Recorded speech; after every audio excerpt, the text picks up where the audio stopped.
Bonsoir. Donc, je suis Véronique Bonnet, je suis la directrice générale de l'ESME Sudria et je vous souhaite la bienvenue dans cet établissement. Je suis ravie d'accueillir cet événement.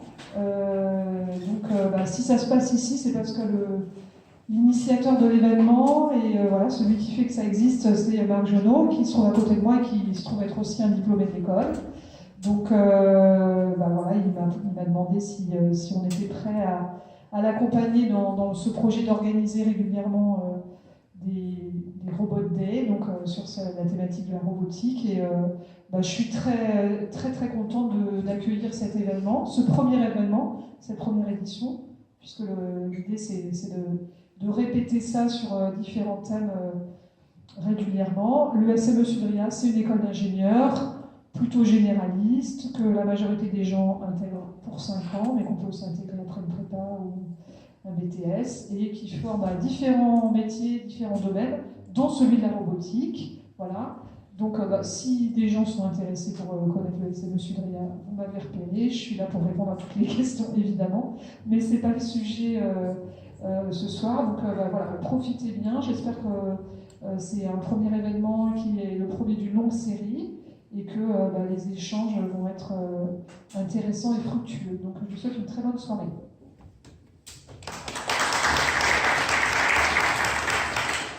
Bonjour, du coup j'ai lancé avec Véronique les Robot Day. L'idée c'est de démystifier la robotique et aussi de créer une communauté qui n'existe pas forcément à l'heure actuelle, ce qui est robotique et intelligence artificielle.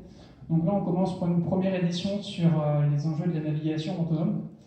Donc on a trois intervenants qui vont être présents dans 3 aspects différents. Il y aura Immersive Robotics qui a fait Baril et Waldo, le robot de la SNCF et un robot humanoïde qui sont spécialisés en navigation autonome indoor dans les espaces publics. Ensuite on a Balio qui intervient dans les Fenwick autonomes, spécialement dans la navigation autonome industrielle. Et on a Navia qui développe des véhicules autonomes qui ont été présents à la Défense, Lyon, mais qui sont présents à travers le monde entier, ils vous en parleront. Donc voilà, et moi du coup personnellement aussi, j'ai aussi créé une société qui s'appelle G-Robotique AI, où on forme et on conseille les entreprises dans tout ce qui est robotique et intelligence artificielle. Voilà, donc je vais commencer par laisser Laurent intervenir. C'est filmé. À l'heure actuelle, c'est filmé. Oui, j'ai pas appris. C'est filmé et du coup, ce sera mis ensuite en ligne. Avec Google Traduction, on fera une traduction anglais pour les anglophiles. Voilà.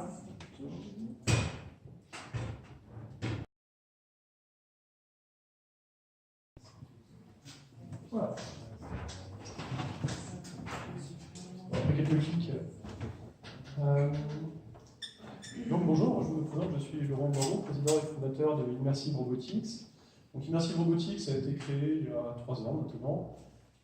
Avec pour objectif finalement de mettre des robots dans notre quotidien. Alors pas encore dans votre appartement, mais en tout cas dans tous les endroits publics où vous allez souvent. Donc on met des robots dans des aéroports, dans des gares, dans des commerces. Et bon, l'idée c'est que dans quelques années, ça soit banal finalement de croiser un robot lors d'une de vos sorties. Donc voilà quelques exemples de robots voilà quelques exemples des robots qu'on a produits jusqu'à présent. Donc on a Waldo qui est humanoïde. Alors il y en a plusieurs versions, on a une petite et une plus grande avec une tablette aussi, donc on peut y mettre, divers accessoires. On en a même un tout nouveau, de toute façon, je vais mettre la photo, mais c'est tout récent, avec un bras aussi maintenant. On a Baril qui est peut-être le plus connu, c'est notre star, donc, parce que lui en fait on l'a développé avec SNCF. Et donc il a donc c'était il y a 1 an déjà, et il a fait plusieurs tournées en France dans la plupart des grandes gares. Donc lui c'est un robot poubelle en fait, donc qui se promène et qui encourage les gens finalement à jeter leurs déchets et contribue ainsi à rendre les gares agréables pour l'usager. Donc voilà, on a un autre robot qui est celui dont on parlera peut-être le plus aujourd'hui à propos de navigation. Qui est un robot chariot. Alors bon, on en verra quelques images, mais comme c'est un projet qui n'est pas encore complètement officiel, je vais en montrer quelques petites vidéos, quelques petites problématiques, mais voilà, je ne rentrerai pas trop dans le détail de où est-ce que c'est déployé, etc. Mais bon, bientôt, vous aurez l'occasion de le croiser. Oui, il évolue en hypermarché aujourd'hui. On a un nouveau modèle aussi qui est en cours de développement, donc qui s'appelle NextGen, qui lui sera plus Android, donc avec une forme cylindrique, plus R2D2 et modulaire. Il est prévu a priori de commencer à le déployer cet été ou à la rentrée. Donc bon, pour nos robots, on a tout un tas de capteurs. Alors Waldo est un exemple, mais en fait finalement l'équipement des autres est assez semblable. Donc on utilise notamment pour la navigation des caméras 3D, donc des capteurs type Kinect qui donnent finalement une information sur la profondeur de l'image. Et puis des lidars, donc un rayon laser qui finalement balaie l'environnement à 360 degrés et qui permet alors qu'il ne voit que dans un plan, hein, si le laser est là, il voit que ce qu'il y a dans ce plan, quoi. Mais par contre, ça repère très très bien tout ce qui est murs, poteaux, etc. Donc c'est un des équipements les plus utiles pour naviguer. Alors on verra que justement dans le cas des hypermarchés, ça ne suffit pas complètement. Bon, et puis la perception 3D permet aussi de faire de la manipulation d'objets, etc. Donc ça c'est quelque chose qu'on va commencer à introduire cette année avec justement le bras manipulateur. Alors Baril, en fait, à la base, c'était un projet, c'était une demande de SNCF. En fait. Ils sont venus nous voir, ils ont dit voilà, on aimerait faire un robot poubelle. On a un bac dessin, on a une agence qui fait du design, et voilà, ils ont dessiné ce croquis, et puis en 2 mois, en fait, on est passé d'un croquis sur papier à un baril en gare, qui donc finalement évolue, se déplace seul, évidemment, avec un certain nombre de contraintes. Les principales contraintes qu'on a en gare, c'est qu'on veut que le domaine d'évolution du robot soit borné. Il y a des endroits où on ne veut pas qu'il aille. Une gare, c'est grand, hein, c'est vrai qu'il peut se promener pas mal. Mais par exemple, vous ne voulez surtout pas le mettre à côté des voies. Il ne faudrait pas qu'un baril tombe sur un quai, ou sur les rails, quoi. Là, ça serait très embêtant.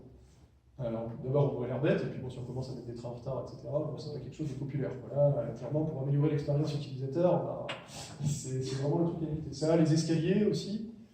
Donc en fait, on définit des zones d'évolution et tout notre problème, c'est que notre robot soit capable de manière robuste de savoir où il se trouve en gare. Donc en gare, on n'a pas de GPS, évidemment, on est à l'intérieur. Donc il faut s'appuyer sur l'environnement et on ne peut pas aussi instrumenter les gares. C'est-à-dire que s'il fallait mettre des balises partout pour essayer de faire de la triangulation en route, c'est pas possible. Aujourd'hui, Baril, quand il fait une tournée, il fait une gare tous les jours. Quoi. Il le met dans un train, il l'amène à la gare d'après, et il fait 2 heures, et puis il rembarque. C'est une vraie rockstar. Donc il faut quelque chose qui puisse marcher rapidement et sans avoir évidemment besoin de faire de l'infrastructure. Donc on utilise déjà la perception laser, donc à partir de plans en fait des gares, soit qu'on fait nous-mêmes, soit qu'on a déjà. En général, il y a quand même des plans existants d'aménagement. Et bien en fait, on va se repérer par rapport au mur, par rapport au poteau, par rapport aux éléments qui ne bougent pas, sachant que malgré tout, il y a quand même beaucoup d'éléments qui bougent. Vous avez des jambes qui passent, vous avez des chariots. Et un des aspects les plus challenging, on va dire, de la navigation indoor en gare, c'est la densité de gens. Parce qu'en fait, le problème, c'est pas qu'il y ait du monde. Le robot, il peut se déplacer lentement, il est tout rond, il ne peut pas faire mal à quelqu'un. Normalement, il perçoit ce qu'il y a tout autour. Il y a même des sonars à l'arrière pour bien être sûr de couvrir tous les petits angles blancs qu'on peut avoir avec le laser. Donc voilà, quand il bouge, quand il tourne, il sait qu'il a la place de bouger. Mais le problème, c'est que ça change en 2 secondes du tout au tout, en fait. Vous êtes à l'arrivée des voies, finalement, il n'y a personne. 20 secondes plus tard, il y a 2 trains qui sont arrivés, qui dégorgent. Et là, d'un coup, vous êtes dans une foule dense, où là, typiquement, votre laser, il ne verra plus les murs, par exemple. Il y a du monde autour. Quoi. Donc, pour, en fait, rendre plus robuste cette navigation, on a en fait introduit d'autres capteurs. Alors le robot a une idée aussi de ses déplacements en comptant ses tours de roue. Ça c'est classique, c'est comme si vous déplaciez dans le noir. Vous savez qu'en gros vous avez fait 3 pas et que peut-être vous allez rencontrer un mur et qu'avec un peu de chance les toilettes sont à droite. Ça c'est quelque chose qui marche pas mal, mais qui malgré tout dérive assez vite quand même. L'odométrie et puis le sol, des fois ça glisse. Il y a plusieurs natures de sol dans une gare. Il y a les bandes pour aveugles qui gênent aussi un petit peu. On passe dessus, mais c'est pareil, ça peut patiner un petit peu. Donc l'odométrie n'est pas terrible, on a rajouté de l'inertie et on fait de l'hybridation avec tout ça. Donc on fait à la fois une odométrie physique, comptage de tours de roue, une odométrie visuelle, en fait là on utilise les flux de caméra, et puis une navigation inertielle, on hybride le tout avec le filtrage de canal pour avoir l'estimation d'état qu'on vient ensuite injecter dans les algorithmes de SLAM qui viennent eux intégrer à ça les données laser. Bon, avec ces trois choses-là, on arrive à être plus robuste. Et donc la clé, c'est ça, c'est de ne pas avoir qu'un seul capteur, il faut avoir plusieurs cordes à son arc. Alors on a aussi un capteur 3D sur Baril, mais bon, il ne sert pas, enfin, en tout cas très peu à la navigation, un petit peu à la géométrie visuelle. Par contre, il sert à repérer les gens, l'idée étant que quand vous levez la main comme ça, vous pouvez faire venir par là. Voilà un petit peu à quoi ça ressemblait. Donc tout ça, c'est des plateformes différentes, mais qui finalement ont tous les mêmes problématiques de navigation. Donc tous sur tous, on a des lasers, des sonars et des caméras, quoi, et de l'inertie. Alors quelques petites vidéos quand même pour vous montrer un petit peu, et puis au passage, je vais vous introduire notre robot hypermarché. Alors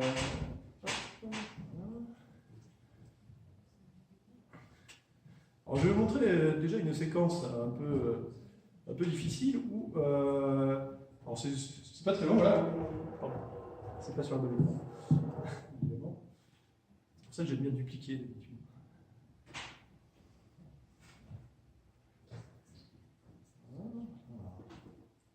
Est-ce que je peux réussir à le mettre sur play maintenant?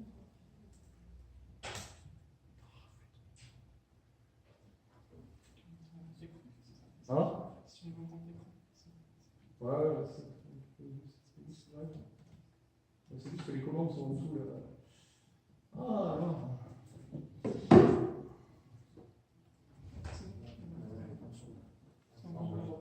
De quoi? Ah oui. Ouais, alors, est-ce que le plus ah ouais, ça c'est ça. Bon, voilà, vous voyez donc un chariot, donc avec donc celui-là il est plus fait pour transporter des courses. Hein,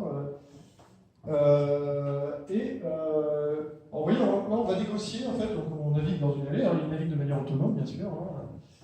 Hein, et alors celui-ci est utilisé pour les préparateurs de commandes. Donc en fait, les gens qui préparent des commandes pour le drive, en fait, il a plusieurs points d'arrêt dans le magasin, ce qu'on appelle des gares. On reste dans les trains. Et en fait, donc, il va passer à la boucherie, à l'épicerie, etc. Et il est chargé par les préparateurs, et ensuite il va directement au drive pour livrer au drive. Donc là, en fait, ce qui se passe, c'est qu'il va partir par là-bas, en fait, la sortie vers le drive est là. Et puis, vous voyez que là, c'est encombré, quoi. Alors, il y a un truc en tête de gondole qui n'est probablement pas sur la carte. Bon, tout ça, c'est des petits présentoirs, ça vient. Et puis, voilà, en plus, il y a un chariot. Alors, vous allez voir, ça passe près.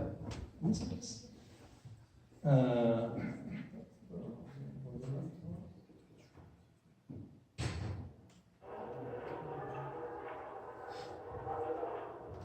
Donc là, il négocie le virage, hop, il passe ça passe près, mais ça passe.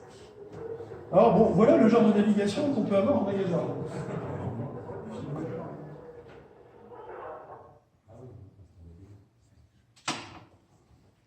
Donc, bon, ça donne une petite idée, donc on va naviguer dans les allées. Donc, je vais vous montrer aussi quand même une petite vidéo de Baril aussi pour vous montrer rapidement l'environnement de hangar. Alors celle-là, elle est bien faite, c'est le service com de la SNCF, donc ils ont plus de monde que nous. Mais nous avons trouvé une solution. Puisqu'ils ne vont pas à la poubelle, c'est la poubelle qui vient à eux. SNCF présente Baril, la première poubelle mobile. Plus besoin de bouger pour jeter vos déchets proprement.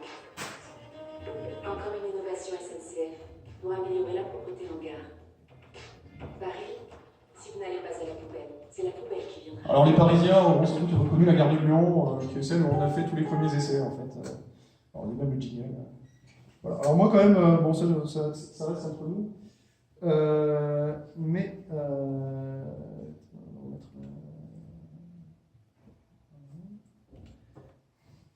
voilà. Moi, mon image préférée, et d'ailleurs c'était pendant une des premières semaines d'essai à la gare de Lyon, c'est celle-ci. Alors c'était un petit peu avant la sortie de c'était Rogue One. Et voilà, donc il y avait un gosse qui devait sortir, je ne sais pas, d'une fête d'un anniversaire qui était déguisé, et pour lui, c'était pas une poubelle, quoi. Là, c'était un droïde, on voit avec son sabre laser, il lui parle, il manque juste l'hologramme de la princesse Leia, et on dit. Donc bon, ça donne juste une petite idée quand même de ce qu'on cherche à faire avec tous ces robots. C'est une expérience. Alors, revenons à notre navigation d'hypermarché. Bon, voilà une petite vue du chariot. Bon, là, il est vide, là, c'était justement ça, c'était quand on a fait des essais. Ça donne une idée on voyait sa taille, quoi. Hein. Donc c'est un truc qui peut porter à peu près 100 ou 200 kg, si on le charge comme une mouille.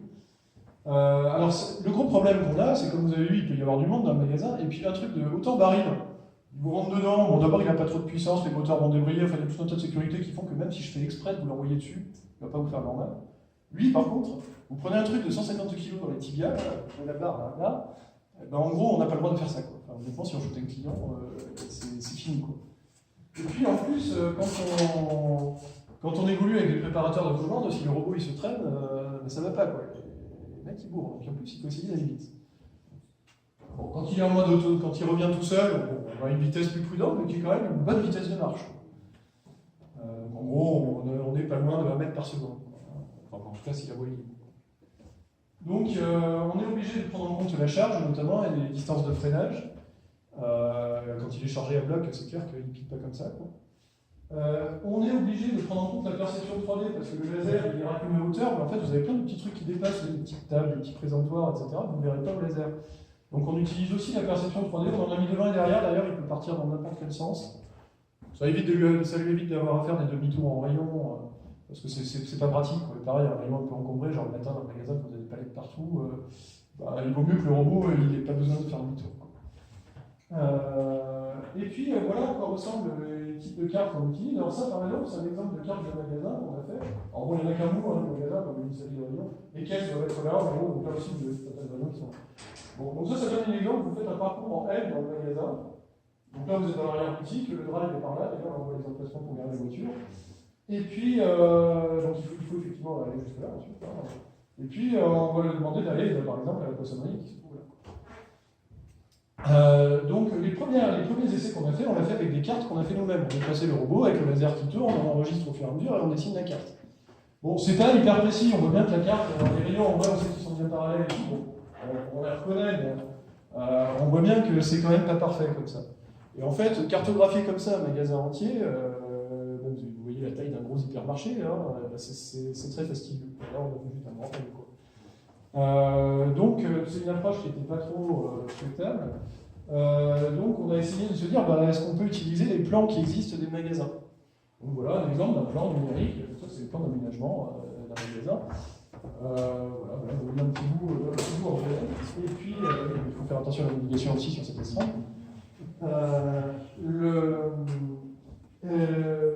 Donc là, vous voyez un truc en réel, où effectivement, voilà, par exemple, ça c'est une palette. Donc ça par exemple, ce truc-là n'appartient pas au magasin. Sur cette carte, vous ne verrez pas évidemment. D'ailleurs, elle ne sera pas deux fois au même endroit. Donc, ce qui est très difficile, en fait, sur ce genre de plan, on arrive à naviguer là-dessus. D'ailleurs là, bon, alors, on ne le voit pas bien, mais là, par exemple, il y a un chemin calculé, donc il est là. En fait, il a calculé un chemin pour aller là-bas.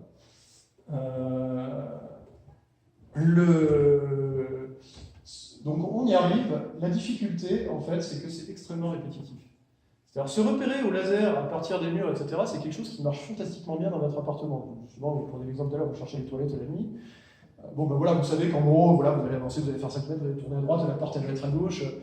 Et puis, même si le robot à un moment ne savait plus du tout où il était, mettons vous venez de l'allumer, vous sortez d'une caisse et vous l'allumez, s'il a le plan de votre appartement, en roulant quelques mètres, il saura trouver où il est. Pourquoi? Parce que, bah, par exemple, s'il voit qu'il y a un mur là et un mur là, il sait qu'il est dans un couloir. Donc, déjà, on peut éliminer le séjour, etc., la chambre à coucher, etc., il reste que les couloirs. Pour les couloirs, vous en avez peut-être 2 dans votre appartement, mais si j'avance un peu, je vais voir, bah, soit que le couloir soit à droite ou qu'il y a une porte à gauche, etc., et très vite, en fait, vous allez lever l'ambiguïté. C'est des méthodes probabilistes, hein, c'est à la base des approches de SLAM, mais c'est quelque chose donc, qui marche très très bien. Par contre, là-dedans, ça ne marche pas, ou très mal. Pourquoi? Parce qu'en fait, si votre robot, je fais le même exercice, je le kidnappe, c'est le terme en robotique, on parle de kidnapping, c'est l'exercice de se retrouver vraiment en n'ayant aucune idée a priori où on se trouve. Je le mets un. Bon, ben là, je vais repérer qu'effectivement, je suis au milieu d'un rayon, alors allez savoir si c'est celui-là, celui-là ou celui-là. En fait, un magasin, c'est hyper répétitif. Donc du coup, c'est très très difficile de lever l'ambiguïté quand vous ne savez pas où vous êtes. Donc en général, encore aujourd'hui d'ailleurs, sur nos robots, on a besoin de leur donner au moins au départ une vague estimation de position. Voilà, à peu près là, même si c'est à la grosse, avec un gros doigt sur un petit écran tactile. Mais bon, tu sais qu'en gros, tu sais que tu es là et que tu n'es pas là-bas. Donc là, dans le magasin, les autres approches que le laser sont essentielles en fait. Et notamment l'inertie à nouveau. Alors l'inertie, mais avec un bémol, les champs magnétiques dans un magasin qui est plein d'étagères métalliques, ben, c'est pas terrible. je ne dirai pas plus. Bon, tout ça pour dire qu'on s'est donné du mal, mais on commence à arriver à avoir quelque chose de suffisamment fiable et qui se perd pas. Donc on a vraiment ces deux problèmes, d'assurer la sécurité, c'est-à-dire qu'à la limite que le robot à un moment il hésite, il s'arrête, bon, c'est emmerdant, mais si ça arrive une fois sur 100, ça reste acceptable. Bon, par contre, se prendre un client, ça on n'a pas le droit. On a cette contrainte d'arriver à la fois à avoir un robot qui ne se perd pas, ou en tout cas qui ne se perd pas trop souvent, malgré un environnement qui change, parce qu'il y a des promotions, il y a des palettes qui bougent, il y a des présentoirs qui changent tout le temps, et ça, on ne peut pas s'amuser à tracer ça, sinon c'est impossible à déployer en opération. S'il faut tous les jours faire revenir quelqu'un pour refaire la carte, c'est pas possible. Donc on est obligé aussi de bien régler le dosage de confiance, quand on fait de l'hybridation de mesure, qu'a le robot entre ses estimations venant de son volumétrie, de sa centrale inertielle, etc., et l'estimation qui vient du laser, qui des fois peut être trompeuse. Alors quelques petites illustrations en tout. Bon, je suis désolé, on va pas trop bien, donc on va pas passer trop longtemps. Mais bon, voilà pour ça l'environnement du robot de la manière dont le robot, lui, voit le monde, en fait. Donc il voit des points laser ici, donc là on voit très bien les murs. Donc ça c'est le laser de derrière, là devant aussi. Voilà. Donc les points rouges c'est le laser devant, les points violets c'est celui de derrière. On a défini des zones autour où quand il y a quelque chose, il faut faire attention. Bon, alors là sur cette photo il y a plein de trucs autour, donc là il ne peut pas trop bouger. Mais bon, typiquement, voilà, tant que vous avez rien devant, vous pouvez avancer avec une certaine confiance. Là, par exemple, si vous n'avez rien là, vous pouvez tourner à droite. Si vous n'avez rien là, il n'y a rien là. Bon, donc ça, c'est une visualisation, mais qui permet de voir comment le robot fait la sécurité en champ proche. Parce qu'une des difficultés qu'on a, en fait, c'est que les gens, ils bougent aussi. On peut très bien avoir quelqu'un qui déboule du valet à un moment et qu'on ne va pas forcément voir qui va arriver comme ça, même carrément en face. En ce sens, je dirais que ce qu'on cherche à faire, c'est presque plus difficile que la voiture autonome. La voiture autonome, les voitures, normalement, sur une route, on peut espérer qu'elles roulent dans le même sens. Il y a des lignes, il y a quand même des repères. Bon, les piétons dans un magasin, rien à foutre avec les caddies et le machin. Donc, en fait, quand vous essayez de faire rouler ce petit machin de 150 kg à grande vitesse dans les allées d'un magasin, donc vous faites Mario Kart dans un hypermarché, et voilà, il suffit de pas grand-chose comme erreur pour qu'en effet, ça fasse Mario Kart version chamboule tout. Voilà, donc on surveille aussi toutes les zones environnantes en définissant des distances de sécurité, des potentiels qui vont permettre de calculer la trajectoire, décidément. C'est vicieux. Et puis, bon, ce qu'on voit bien aussi ici, par exemple, vous voyez, ça c'est le plan du magasin, c'est un plan idéal. Vous voyez là, les points laser, là, ici par exemple, ils collent parfaitement avec le plan. Ici aussi. Là, pas tout à fait, parce qu'en fait le rayon, il n'est pas tout à fait là où dit le plan. Peut-être qu'il a un peu bougé, peut-être que l'aménagement a changé, peut-être qu'il est plus épais qu'avant. Donc bon, la carte, voilà, on reconnaît bien, on reconnaît l'outil. Vous voyez ces points laser qui correspondent à ça, donc on voit un petit décalage. Mais c'est pas le même partout, il y a des trucs, et puis il y a des trucs qui n'existent pas sur le plan. Donc il faut réussir la navigation dans ces conditions un petit peu extrêmes. Une dernière petite chose aussi qu'on utilise, et c'est représenté ici, pour aller plus vite aussi dans certains cas. Parce que le calcul, le chemin et le potentiel et tout, c'est bien, mais c'est lourd. Et si vous voulez aller vite, en fait, on a fait un autopilote qui s'appelle, que j'ai nommé Skywalker, étonnamment. Pourquoi en pensant à la fameuse tranchée, là, dans le premier épisode, l'épisode 4, bien sûr, vers les étoiles. Et c'est comment avoir une approche là, parce que malgré tout, dans un magasin, très souvent, vous êtes dans une allée, c'est droit, et c'est quand même simple. Dans ce cas-là, utiliser une navigation hyper généraliste pour trouver des chemins dans des trucs improbables, c'est overkill, quoi. Et ça va pas être rapide. Ça marche, mais ça va pas être rapide. Donc, on essaie de détecter des situations où, en fait, la configuration est assez simple. Et dans ce cas-là, Skywalker va finalement identifier deux lignes droites. En gros, il a repéré sa tranchée. Il dit maintenant, tu te mets au milieu, et tant qu'il n'y a rien devant, dans un rayon de 5 ou 10 mètres, vas-y, tu traces, quoi. Donc, c'est un des moyens qu'on a trouvé d'aller plus vite. Donc, le robot ne fait pas encore appel à la force, mais presque. Voilà. Donc, bon, pour montrer un petit peu qui y a Merci Robotics, le fondateur. Jérôme Vidal, donc mon associé, qui s'occupe aussi pas mal de tout ce qui est opération et production. Et puis on est aidé par diverses personnes en mécanique notamment, et puis sur des sujets comme l'intelligence artificielle. Et il faut savoir aussi qu'on recrute encore, alors déjà des stagiaires, et probablement même d'ici la fin de l'année, on va aussi sans doute avoir des recrutements à la fois côté logiciel et côté mécanique et mécatronique. Voilà, merci de votre attention.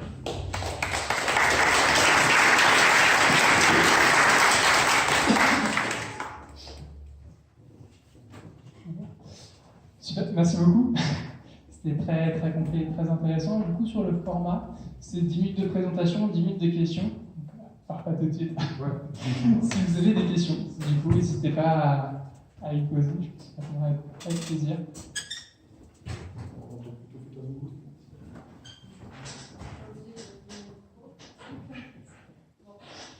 Bonjour, merci pour votre présentation. La première question que j'ai, c'est quel est l'objectif précis de votre chariot? C'est-à-dire, il va suivre quelqu'un et à ce moment-là, la personne met les objets dans le chariot parce que là, il n'est pas encore équipé d'un bras pour prendre. Alors voilà, aujourd'hui, il n'est pas utilisé par le client lambda, c'est envisagé dans un second temps. Et aujourd'hui, il est utilisé par des préparateurs de commandes, qui sont des employés du MESA, qui préparent les commandes, comme on dit, pour le drive, ou même la livraison à domicile. Donc, typiquement, ils vont dans le magasin et puis ils prennent votre commande. Donc, le principe, alors on a deux façons de le faire. Donc, il y a celle que j'ai présentée là, avec ce que j'appelais les gares, où le chariot, à son parcours dans le magasin. Et puis, finalement, les préparateurs viennent poser les différents éléments avant qu'ils partent au drive. Et puis, on en a une deuxième qui est plus ambitieuse, qu'on a pour l'instant un petit peu plus de mal à mettre en place, ça commence, où effectivement, le préparateur a un genre de balise, et en fait, le robot suit le préparateur. Alors, on utilise à la fois la balise, mais ça marche pas toujours bien, parce que la balise, on la perd une fois, et puis pour peu que le préparateur prenne un virage à la balise, dans un rayon, vous allez la capter moins bien. Donc on utilise à la fois du visuel, du laser, etc. pour avoir une espèce de tracking de la personne. Et là, dans ce cas-là, c'est extrêmement difficile en termes de vitesse. Parce que voilà, vous avez quelqu'un, c'est son boulot, il commence à 6h du matin à préparer des commandes, il n'est pas là pour faire la sieste. Donc le gars, il bouffe. Donc il faut réussir avec un robot, réussir à suivre quelqu'un qui, un, connaît les magasins par cœur, et deux, bouffe comme un fou. Donc c'est ça d'ailleurs que ça des choses comme c'est évoqué. Je me demanderais, est-ce que ce que vous vous efforcez de mettre au point n'existe pas déjà? Parce que j'ai envie de dire qu'Ibama avait 45 000 robots qui faisaient le travail de préparation de commandes, et je crois qu'Amazon est en train de décider des choses aussi. Oui, alors, effectivement, il y a des choses qui existent. Alors, c'est plus dans des entrepôts que dans des magasins. Alors, un entrepôt est un milieu qui est quand même plus structuré. Vous n'avez pas des clients qui se baladent potentiellement pendant la journée, vous avez vraiment des palettes en travers. Et je dirais que pour des entrepôts même complètement robotisés, il y a quasiment plus de bonhommes. Les robots peuvent savoir où ils sont tous. Bon, et bien entendu, donc Amazon a racheté une boîte qui s'appelle Kiva Systems qui faisait ça. Alibaba aussi. Alors, malheureusement, je ne vais pas vous faire une révélation, je n'ai pas tout à fait les moyens d'Amazon ou d'Alibaba. Donc, on fait avec ce qu'on peut et les idées qui sont probablement dans les. Mais oui, bien sûr, il y a des choses qui existent. Mais c'est pas encore, finalement, c'est pas encore si répandu que ça. Et même Amazon, il y a encore énormément de gens dans les entrepôts d'Amazon. Ce qui prouve que, malgré tout l'argent, ils mettent des centaines de millions tous les ans, ça marche pas si bien que ça. C'est loin d'être infini. Ça peut aider un peu, mais aujourd'hui, ils n'ont pas encore trouvé la formule de vie. Donc ça veut dire qu'en fait, vous êtes à la recherche d'une solution améliorée par rapport à ce qui existe. Oui, alors nous, dans notre cas, on ne vise pas à remplacer les gens par des robots, c'est pas possible. Aujourd'hui, on se remet à des années-lumière de ce qu'on va faire quand on est dans le voudrait. Avant que les robots ils aillent en plus prendre les produits dans les rayons, qui des fois en plus sont pas à leur place ou sont cachés par d'autres, etc. Là, on rentre dans le monde fou. Amazon a un concours d'ailleurs qui part là-dessus avec des robots avec des bras qui des trucs. Mais bon, voilà, ça reste un concours, un truc de labo, mais c'est encore très très loin. Donc voilà, aujourd'hui ça aide en fait, c'est juste pour les préparateurs de commandes, vous pouvez porter des centaines de kilos de sac, vous poussez mon chariot, le chariot qui s'occupe de faire la grosse logistique. Mais finalement, la partie quand même discriminée pendant les bons produits, etc., aujourd'hui, le robot il fait le heavy lifting, on va dire. Il fait pas le picking. Il fait pas le picking. Merci. Du coup, j'avais une petite question, c'est est-ce que le robot est connecté à un réseau particulier pour qu'on puisse interagir avec lui? Et si oui, de quelle manière? Alors oui, effectivement, alors c'est commun à tous les robots.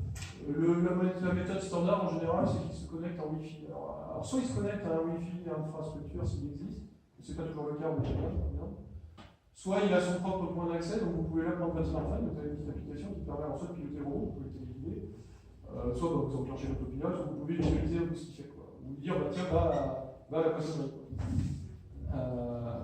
Donc voilà, donc la mise en œuvre aujourd'hui, effectivement, se fait par une application smartphone et par un réseau Wi-Fi au moins local. Alors si par-dessus le marché, vous avez un réseau Wi-Fi infra connecté à Internet, alors là, on peut faire de la maintenance à distance sur les robots, y compris de Paris jusqu'à Commerce. Donc, voilà. On a un mode qui permet d'ailleurs de faire ça et qu'on utilise assez souvent. Oui. Comment est-ce que ils vivent cette expérimentation?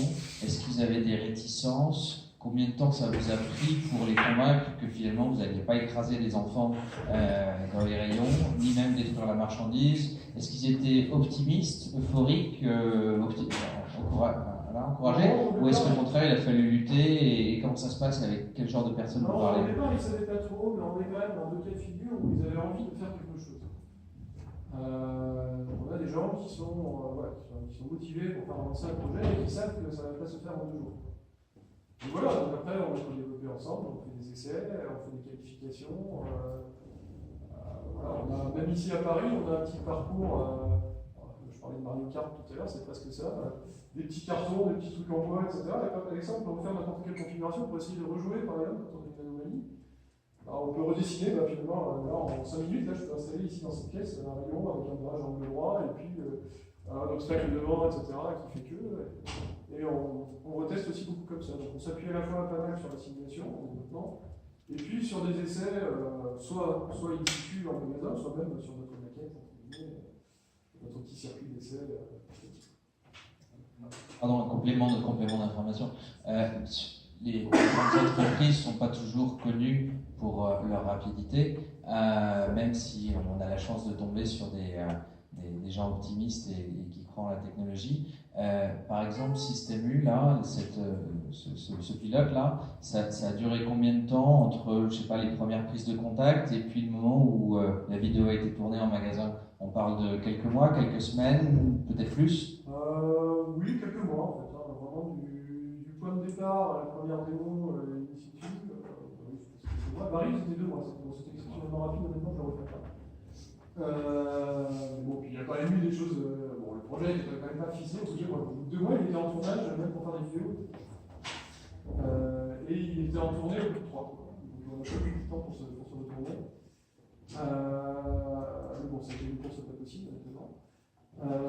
Voilà. Et donc une échelle de 2 mois, c'était vraiment pas raisonnable, mais on l'a fait quand même. Mais bon, après, plutôt entre 3 et 6 mois, c'est vraiment possible. C'est vraiment le T0 qu'on démarre et puis on commence à être en opération. 2 questions qui vont faire un peu la réponse. La première, c'est est-ce que vous recalibrez vos lasers qui sont positionnés l'un par rapport à ce que vous faites? Est-ce que c'est pas nécessaire? Non, c'est pas nécessaire en fait. Les lasers sont très précis et ça dérive de rien. Je vais parler plutôt de la pose du capteur sur Ah oui, alors la pose du capteur, oui, alors ça c'est un problème, c'est vrai, je ne vais pas parler d'un truc. Une fois, on a eu un problème, c'était pour un hôtel. En fait, l'hôtel n'était pas clair. Donc là, c'est un truc très bête, quand vous avez une pente comme ça, sur le laser, il croit qu'il y a un pur.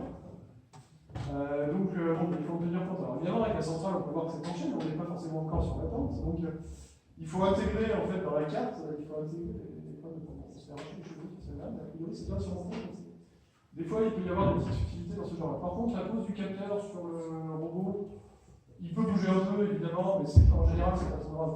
Typiquement, les obstacles qu'on voit sont à 2, 3 et 10 mètres. On peut aller peut-être jusqu'à 20, mais bon, en général, ceux qui nous apportent vraiment sont plutôt à moins jusqu'à une dizaine.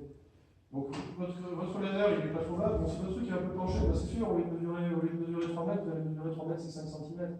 Mais de toute façon, nos cartes n'ont pas cette précision-là. Comme je dis, les plans d'aménagement sont dans les grandes lignes correctes, en pratique. Il y a quand même des écarts. On peut s'y retrouver grosso modo. Du coup, on n'est pas trop obsédé par ça. Alors, disons que si un jour on voit que la nappe du robot dérive, c'est une première chose qu'on regarde, parce que des fois le laser, ça ne devrait pas venir en tête, et c'est sûr qu'il est quitté d'un degré. Là, ça va le fausser. Quelques degrés, en général, ça n'a pas trop d'impact. Vous n'avez pas besoin non plus de faire une mise au point. Deuxième question, est-ce que les robots communiquent entre eux? Est-ce que les robots communiquent entre eux? Oui, ils peuvent, s'il y a un réseau Wi-Fi infra. Parce que sinon, dans le tableau du magasin, c'est quelque chose. En même temps, dans le tableau du magasin, finalement, c'est pas très important. Ils vont pas se gêner.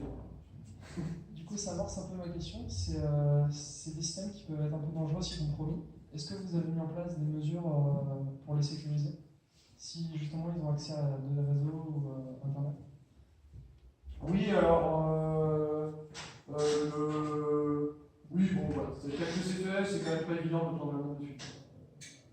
Après, il faut que je le dire jamais, hein, simplement, mais, si un jour la NSA décide que sa priorité c'est de prendre le contrôle de la route de chariot dans l'hypermarché français, peut-être qu'ils y arriveront. Mais bon, voilà, le client lambda qui essaie de s'amuser en plein dedans d'un avion avant qu'il y arrive, je pense que quand même. Voilà.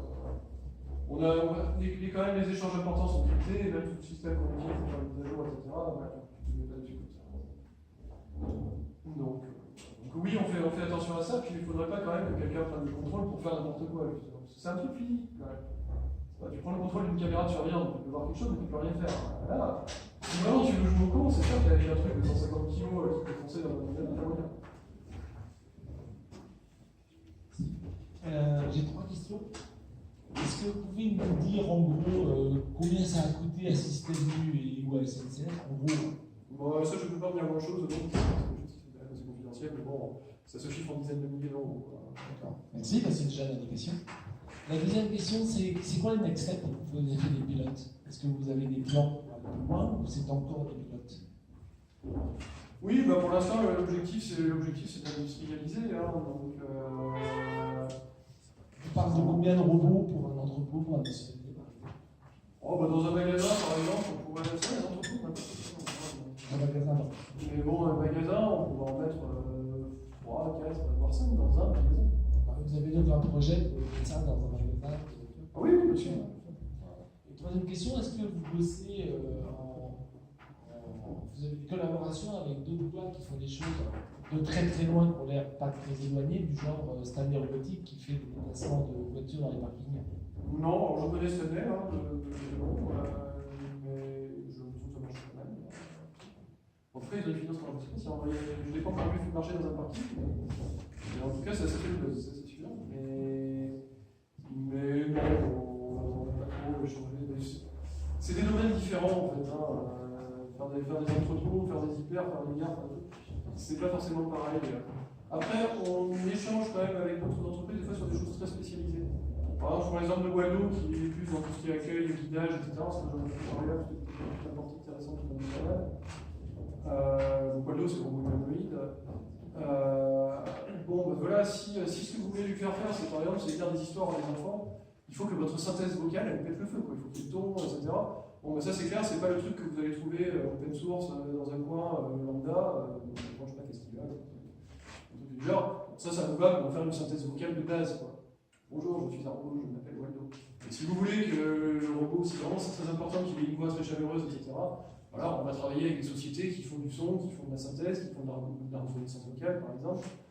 Parce que, ben voilà, là, c'est évident qu'il y a des gens qui ont fait des thèses, qui ont travaillé pendant 10 ans sur le sujet, et qu'on ne peut pas faire ça en 3 semaines. Donc, j'aurais tendance à dire que sur à peu près toutes les briques de nos systèmes, on est capable de les faire, on est capable de faire de la base, on est capable de faire de la perception, on est capable de faire de la navigation, on est capable de faire de l'interaction. Mais si dans certains cas, il faut vraiment mettre l'accent sur un truc, là, effectivement, on va aller chercher des solutions.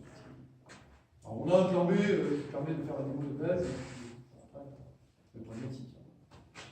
Du coup, on a une dernière question et ensuite on va passer à la présentation suivante parce qu'on a un petit peu en retard. J'en avais bien besoin, est-ce que c'est possible? Alors, si on écoute, quel est l'usage de. Est-ce que vous utilisez du deep learning dans, par exemple, par renforcement ou par rapport à la caméra? Alors, le deep learning, effectivement, on s'en sert, mais pas tellement pour la nav aujourd'hui. Il pourrait y avoir des choses à faire, mais on n'a pas encore trop fait. On s'en sert beaucoup pour l'interaction avec les gens. Par exemple, les meilleurs algos qu'on a eu sur Paris pour reconnaître quand quelqu'un lève la main, c'est une méthode. Voilà. Donc, typiquement, tout ce qui est interaction avec des humains, reconnaissance faciale, etc. Donc, c'est plus Waldo là que les autres, qui est concerné par ça, bon, Paris aussi. Typiquement, pendant ce temps, notre chariot, c'est pas son problème. Donc, effectivement, pour interagir avec les bipèdes, le deep learning a tendance à mieux marcher que les méthodes plus simples. Merci. Et une dernière question, c'est quel est l'impact D'ailleurs, ça a des domaines où on va refuser. le poids du coup du lidar sur le reste du robot. Est-ce que ça a un gros impact? Oui, parce que pour la nave, clairement, c'est quand même le capteur le plus important, quoi. Mais c'est loin de suffire tout seul, quoi. Surtout dans des cas complexes où vous avez, comme on dit, des grandes surfaces, des environnements dynamiques. Oui, bonjour. Vous parliez tout à l'heure de l'influence des objets métalliques sur le compas, sur le cap magnétique. Est-ce que vous ne pensez pas qu'on pourrait utiliser justement l'information magnétique comme une information de navigation plutôt qu'une perturbation? Oui, alors ça fait partie des possibilités. On peut envisager des cartographies, effectivement, dans l'environnement magnétique plus longtemps. Par contre, là, on est obligé de le faire.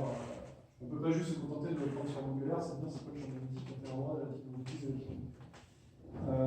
Mais oui, effectivement, c'est une approche intéressante. Et d'ailleurs, je connais une boîte qui est spécialisée justement dans la perception lidar qui fait ça, s'appelle System. Ils bossent justement, ils utilisent de manière assez subtile de la mathématique et de graver le champ magnétique. Donc, oui, c'est possible. Merci beaucoup, Laurent. Du coup, on va passer à Balio, qui a présenté ses techniques autonomes.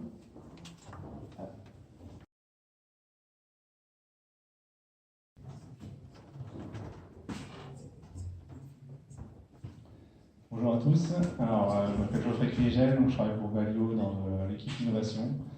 Et je vais vous parler donc de la navigation autonome dans les entrepôts logistiques et industriels. Donc on va commencer avec une petite présentation de Balio, ensuite on verra la navigation et la sécurité. Donc Balio, ça a été fondé en 2006, on est maintenant à peu près 160 employés, et donc notre but c'est de partir d'un chariot standard et de le transformer en chariot de manutention robotique. Donc on ne crée pas nous-mêmes nos robots, on utilise un chariot standard, que ce soit la Linde ou Isteriel. On a deux partenaires privilégiés avec qui on travaille. Donc nos spécificités, c'est on n'a pas besoin d'installer d'infrastructure dans l'entrepôt pour se localiser. La plupart des concurrents ont une infrastructure à installer. On a un design complètement intégré au chariot, vu qu'on a un partenariat assez soudé avec nos partenaires. Et tous nos chariots ont un double mode, donc qui peuvent être utilisés à la fois en automatique et à la fois en manuel par les opérateurs. Donc en fait, les opérateurs, quand ils ont besoin d'utiliser un chariot, ils ne voient pas la différence avec un chariot standard. Ils ont juste à le prendre et c'est comme si c'était un chariot standard. Ils basculent automatiquement. Donc la navigation. Donc un point très important qui a été évoqué déjà tout à l'heure, c'est comment se localiser dans les entrepôts. Donc on utilise aussi une technologie de SLAM qui a été développée en interne chez Balio. Donc on a une procédure un petit peu pareille. Donc le but c'est on arrive chez un client, on va cartographier tout l'entrepôt du client. Ensuite, on va nettoyer la carte pour enlever tout ce qui est éléments mobiles, etc. Ça va nous créer une map de référence qu'on va mettre sur tous les robots. Et ensuite, grâce aux algorithmes de SLAM et de localisation, ils vont pouvoir se localiser dans l'entrepôt et naviguer automatiquement. Donc nous, ce qu'on fait, c'est qu'on a un lidar qui est placé tout en haut des robots. Donc le lidar est à 2,30 mètres à peu près, donc, ce qui nous permet déjà de ne pas voir les êtres humains. Donc on est beaucoup moins perturbé par les objets mobiles. Et donc voilà, on a toute une carte de référence qui va être créée par le SLAM. Donc, on va créer une carte de référence, on va la nettoyer et ensuite on va rajouter par-dessus tout un système de circuits. En gros, il faut voir ça un peu comme si c'était des rails virtuels. Et donc, on va tracer tout le circuit dans l'entrepôt, où est-ce que le chariot peut aller, où sont ses points de prise-pose de palette, où sont son point de taxi, de recharge, etc. Et ensuite, quand on va lui lancer des missions, on va lui dire va à tel point. Et il va calculer automatiquement sa trajectoire en passant par tous ces chemins qu'on a déjà prédéfinis à la base. Donc ça permet d'avoir un robot qui est prédictif pour le client, donc il sait exactement où le robot va passer. Et tous les opérateurs qui travaillent autour des robots au moins savent où ne pas se mettre pour ne pas gêner les robots.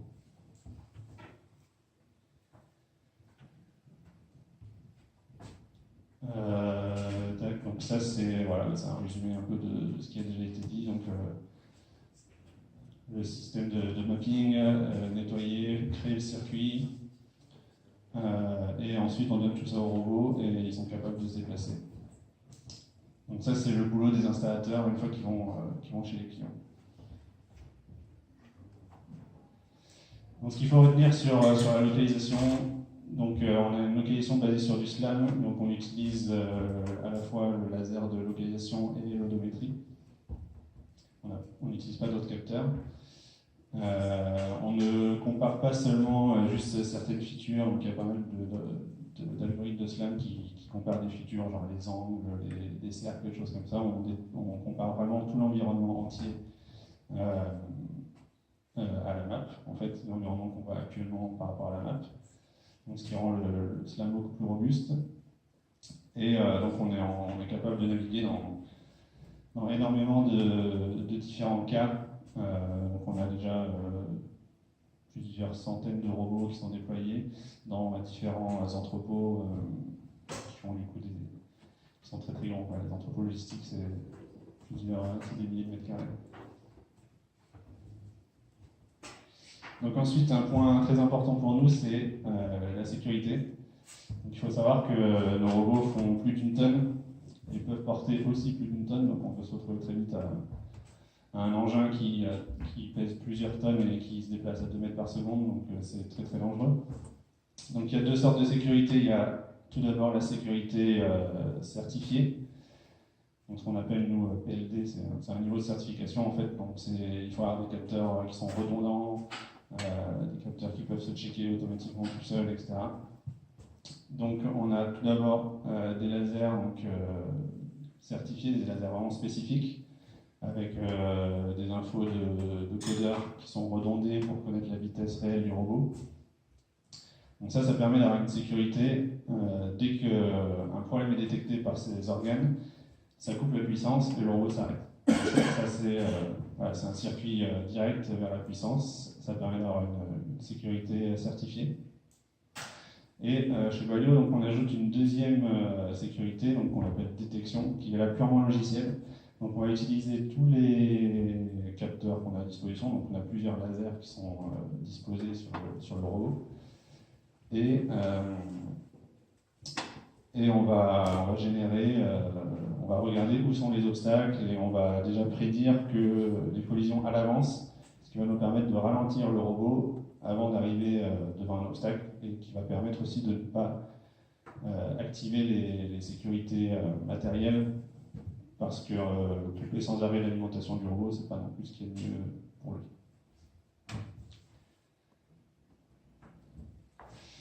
Donc on combine les 2 types de sécurité.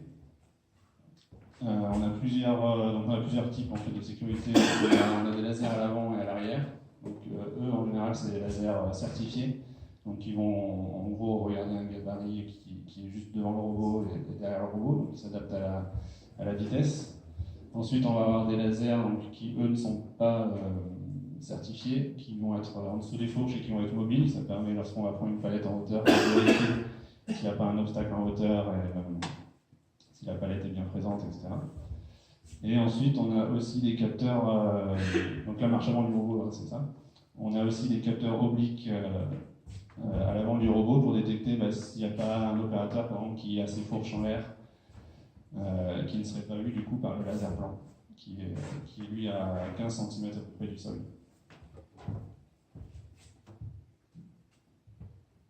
Donc notre technologie de détection logicielle permet aussi de détecter les obstacles dans les virages. Donc comme le robot lui, il sait où il va aller, il connaît sa trajectoire, on est capable de regarder déjà dans les virages est-ce qu'il ne va pas y avoir un obstacle, ce qui nous permet de ralentir à l'avance, alors que par exemple les sécurités matérielles, elles, ne regardent que devant. Donc dès qu'on fait un virage, on est obligé de ralentir Les normes donc, de sécurité nous imposent d'aller à une certaine vitesse dans les virages, etc. Au moins le fait d'avoir le laser, la sécurité logicielle, ça nous permet d'améliorer un peu la détection dans les virages. Donc on a plusieurs types de capteurs pour faire de détection. Donc les lasers certifiés, on a les lasers qu'on a vus qui sont obliques, qui permettent de regarder les obstacles qui sont en l'air. L'inconvénient de ce type de laser, c'est que, étant donné qu'on est en train de se déplacer, si on détecte un obstacle, le temps de s'arrêter, l'obstacle n'est plus dans le champ de vision du laser. Donc on est obligé d'attendre qu'un opérateur vienne vérifier que l'obstacle n'est plus là et réactiver le robot. Donc on a une deuxième solution qui est de mettre des caméras 3D, donc, qui elles vont voir un volume devant le robot et donc ils vont pouvoir en permanence voir est-ce que l'obstacle a été enlevé ou pas. Et enfin, donc, on a vu tout à l'heure qu'on a aussi des lasers mobiles donc, qui permettent de regarder lorsqu'on va en marche arrière et qu'on va faire une prise ou une pause de palette s'il y a un obstacle en hauteur.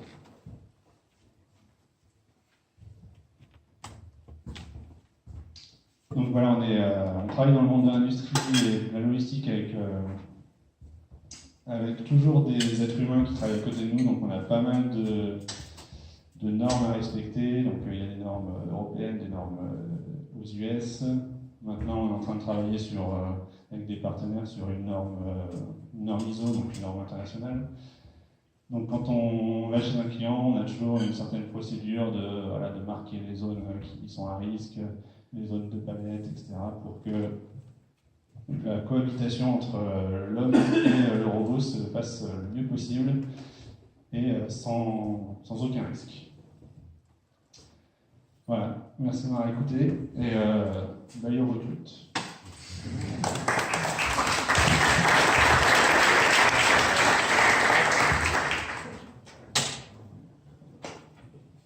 Merci beaucoup. Du coup, on va passer aux questions.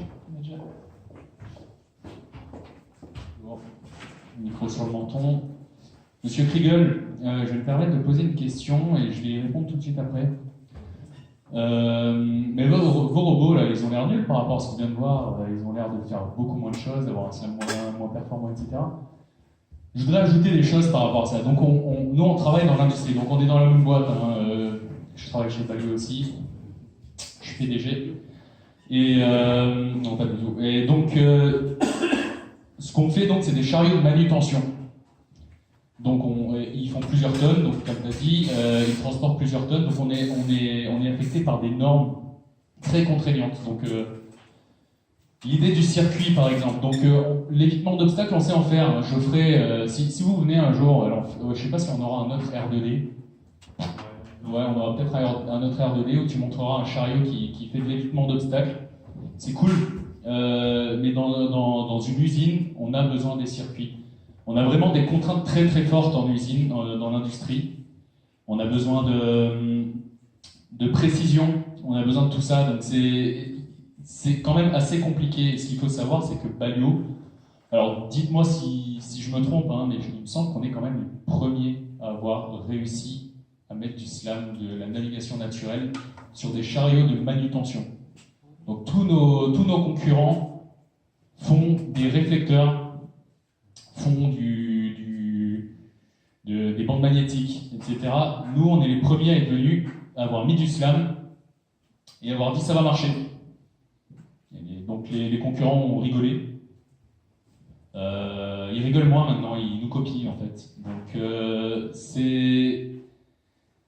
il y a vraiment de très belles choses qui ont été faites. Je pense que vous pourriez venir nous visiter. Je pense que Geoffrey serait très content de venir un samedi pour faire une journée porte ouverte.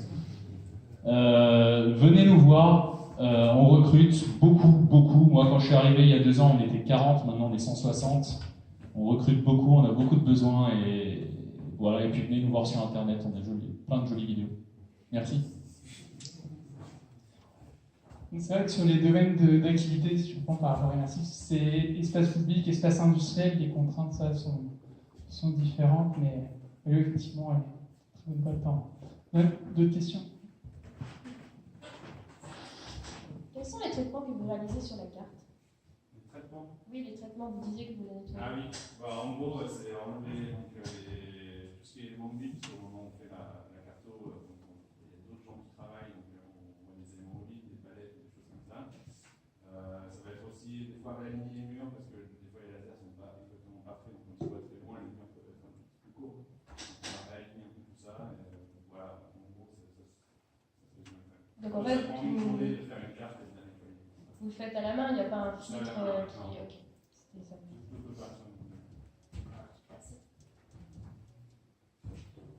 Est-ce que vous avez, j'ai pas vu dans votre détection d'obstacles, le contexte du genre quelqu'un qui arrive sur le côté? Non. Pour l'instant, on n'a pas de. C'est pas demandé. De mouvement. C'est pas demandé.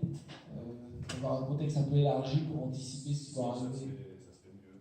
Mais pour l'instant, on n'a pas encore développé. Je suis assez admiratif quand même, parce que je m'amuse à le faire avec un robot de 150 ou 200 kg, mais la version 1 ou 2 tonnes, j'ai pas encore essayé ça. Je pense qu'effectivement, en termes d'anticipation et de freinage, il va quand même y avoir un peu de boulot. Je me demandais avec quelle fréquence vous avez parlé du système de sécurité indépendant, c'est une très bonne approche, mais qui nécessite quand même un redémarrage, qui coupe tout, quoi. C'est le coup de circuit. Et je me demandais avec quelle fréquence ça se produisait. C'est-à-dire dans une journée quand même. Ouais, dans une journée lambda, c'est un truc qui arrive souvent ou on voit pas ça tous les jours ou... Alors, ça va beaucoup dépendre de l'entrepôt et de l'activité dans l'entrepôt. S'il y a beaucoup d'êtres humains qui se baladent et qui peuvent potentiellement déclencher cet arrêt, mais dans une journée, 5-6 fois dans une journée par chariot. un petit peu moins plus. On disait ça.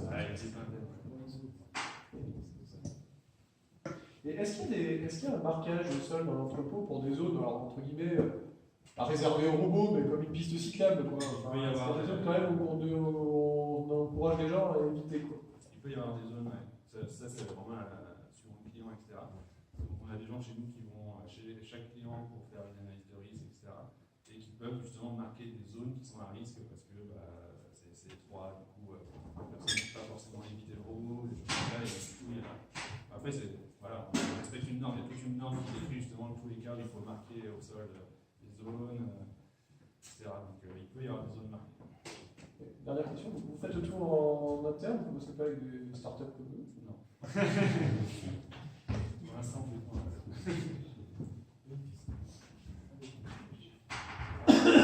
Sur le système de PFD, le site que tu présentais. Ouais.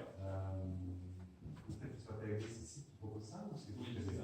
Non, le laser en lui-même est déjà PFD et il faut juste lui donner des informations de vitesse du robot. Et c'est pour ça qu'on a deux encodeurs pour faire une information redondante et sur le même robot. Ouais. Donc voilà, c'est le site qui fait son propre capteur. Et c'est propre, c'est la marque du village. Ouais. Il y a beaucoup de prix en France.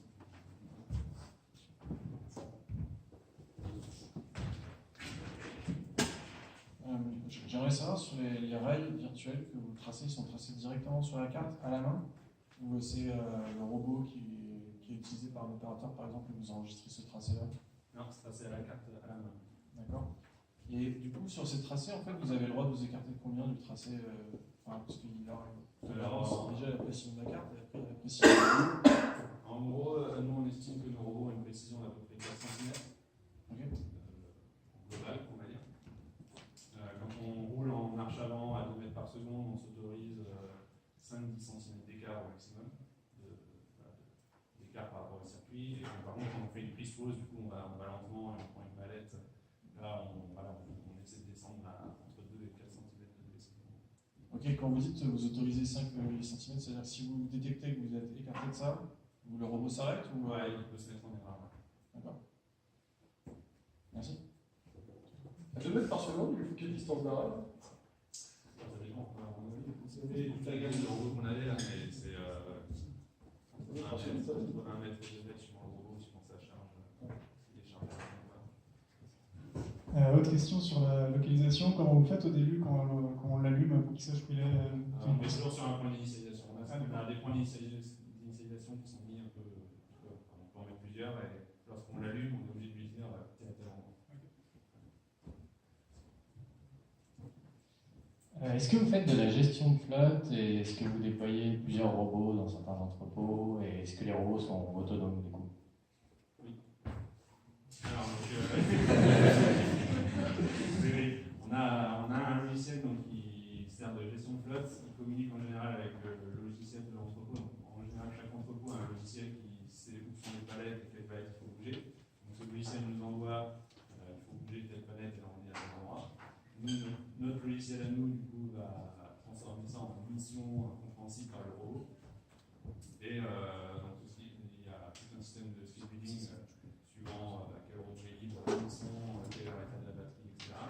qui va dispatcher les missions suivant les robots. Donc on peut avoir une flotte de robots avec un superviseur qui va superviser tous les robots pour leur assigner les missions, empêcher les collisions, etc. En général, dans un entrepôt, vous avez des fois les deux en même temps, sur des palettes manuelles et des palettes robotisées, ou si vous robotisez, vous robotisez. Dans tous les entrepôts, c'est et manuel et robotisé. Justement, comment est-ce que les humains savent, les caristes, les directeurs d'entrepôt, comment est-ce que ça se passe? C'est souple, il y a beaucoup d'interrogations. Je reviendrai souvent avec des questions humaines comme ça. Les caristes, ils passent très bien. Directement.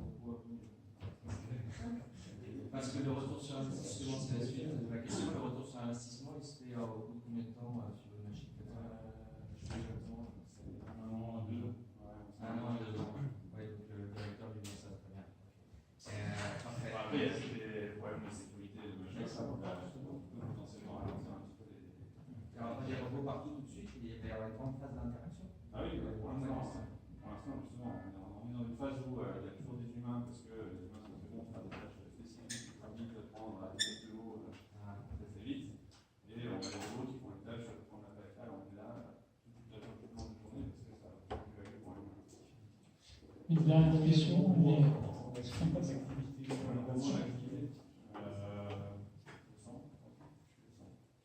robots en activité là?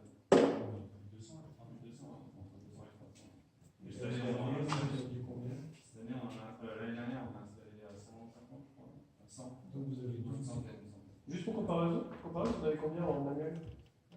Nous, on ne vend pas de manuel. Pas de palettes, je veux dire. Vous avez 200 ou 300 robots, mais pour combien de transpalettes pilotées quoi? Bah, 200. Quelle est la proportion de robots en fait dans ce que vous faites? Nous, on ne vend que les robots. Donc, vous vendez que les robots? Oui. Et les transpales, justement les Fabio et les machins, c'est pas nous, on ne vend pas les Fabio. Nous, on ne vend que la version automatisée. D'accord. J'ai de nouveau la même question. Combien ça coûte de plus un Fenwick autonome versus un Fenwick de base? C'est un Fenwick de base. Je suis le delta qui m'intéresse. C'est un Fenwick et je mets 50 000 de plus et il marche tout seul. À peu près si on compte l'installation. Oui. Parce que nous, on a toutes les installations. Donc c'est tout compris en fait. C'est ce qui permet de calculer le ROI. D'accord. Ok, merci. Merci beaucoup.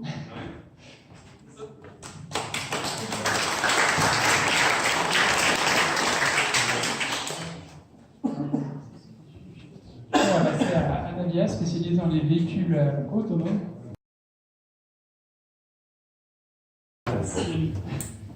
Donc bonjour à tous, je m'appelle Laurent Smadja, je travaille pour Navia.